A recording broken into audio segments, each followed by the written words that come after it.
Hello student, आज की class में हम लोग क्लास 10 का एनसीईआरटी एक्सरसाइज 5.2 का क्वेश्चन नंबर 2 बनाएंगे।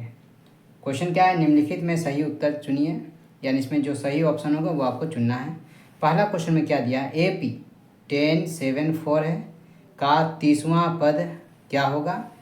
ऑप्शन ए में है 97, ऑप्शन बी में है 77, ऑप्शन सी है -77 और ऑप्शन डी है -87।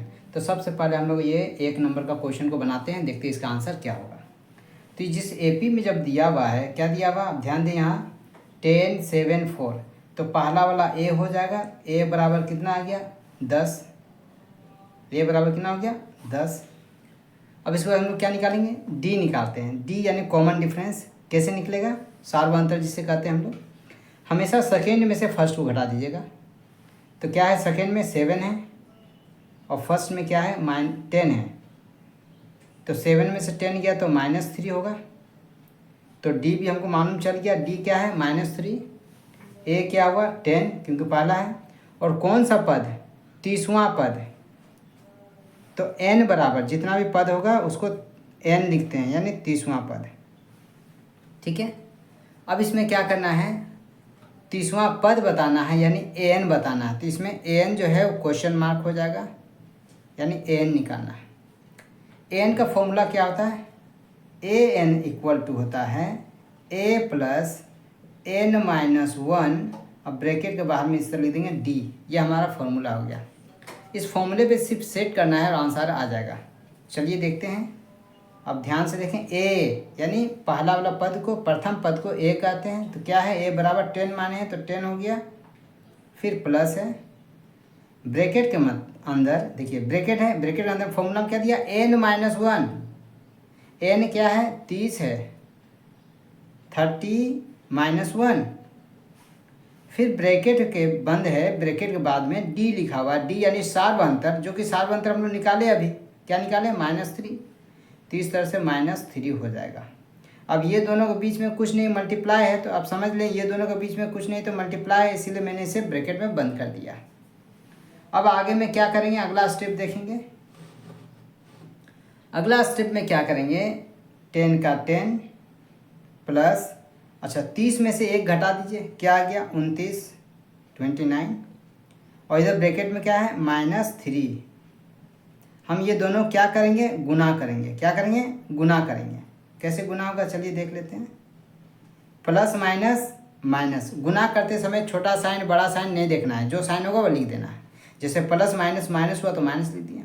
अब 29 दिया, यानी 29 3 कितना होता है 87 होगा। कितना होगा 87। ठीक है, अब 10 में से 87 जाएगा, प्लस माइनस माइनस, तो 87 में 10 घटा देंगे, माइनस लिख देंगे। और 87 में जैसे 10 लेस करेंगे तो हमारा आंसर क्या आ जाएगा -77। 87 में 10 गया, क्या बचेगा -77। तो इस तरह से हम देखते हैं कि हमारा आंसर आ चुका है और इसका ऑप्शन सी जो है वो करेक्ट आंसर होगा। ठीक है, ये आप समझ चुके हैं। चलिए अब इसका क्वेश्चन नंबर 2 देखते हैं। अब इसका क्वेश्चन नंबर 2 में क्या है, AP -3 है। स्टार्टिंग से क्या दिया -3, फिर क्या है -1/2, फिर 2 है और का 11वां पद निकालना है। तो कैसे निकालेंगे, आप पहला आंसर देख लिए न, चाहे तो आप नोट डाउन कर लें। अब दूसरा क्वेश्चन का हम लोग सोल्यूशन देखेंगे, सेम इसी तरह से बनाएंगे, यही प्रोसेस हम लोग यूज़ करने वाले हैं। सबसे पहले देखें ए क्या हो जाएगा। तो इसका पहला पद देखिए, तो दूसरा क्वेश्चन का पहला पद में स्टार्टिंग में क्या लिखा है -3, यानी ए बराबर क्या हो जाएगा -3। ठीक है, देखिए हम वही पहला क्वेश्चन में ही दूसरा क्वेश्चन सेट करते जा रहे हैं। फिर हम लोग को डी निकालना है, यानी सार्वअंतर कॉमन डिफरेंस। डी कैसे निकालते हैं, हमेशा सेकेंड में से फर्स्ट को घटाना है। तो चलिए सेकेंड में से फर्स्ट घटा लेते हैं, यानी -1/2 में क्या माइनस करना है, माइनस करना है -3। ठीक है, चलिए इसको थोड़ा सा सॉल्व कर लेते हैं पहले हम लोग, ताकि डी निकल जाए। तो कैसे निकलेगा डी, -1/2 और माइनस माइनस हो गया +3, बाय में कुछ नहीं तो 1। उसके बाद क्या करेंगे, माइनस प्लस माइनस हो जाएगा, 2 1 का एलसीएम लेंगे 2 का टेबल में 2 1 बार में आता है तो -1 हो जाएगा, प्लस 1 का टेबल में 2 बार में आता है, तो 2 3 जा 6 हो जाएगा। इस तरह से माइनस प्लस माइनस, 6 में से 1 गया तो 5, बड़ा सा प्लस आने नहीं लिखेंगे, बाय में 2। इस तरह से हमारा डी आ गया। और एन कितना है, तो 11वां पद, यानी एन हो गया 11। ठीक है, 11वां पद हो गया। और हमें निकालना क्या है, 11वां पद क्या होगा, यानी एन बराबर क्वेश्चन मार्क। ठीक है, तो चलिए देखते हैं इसका आंसर क्या होगा। इसका भी वही फॉर्मूला से हम लोग बनाएंगे, जिस फॉर्मूले से अभी हम लोग आंसर निकाले पहला का। क्या हो जाएगा, A N equal to A plus N minus 1 और बाहर में डी।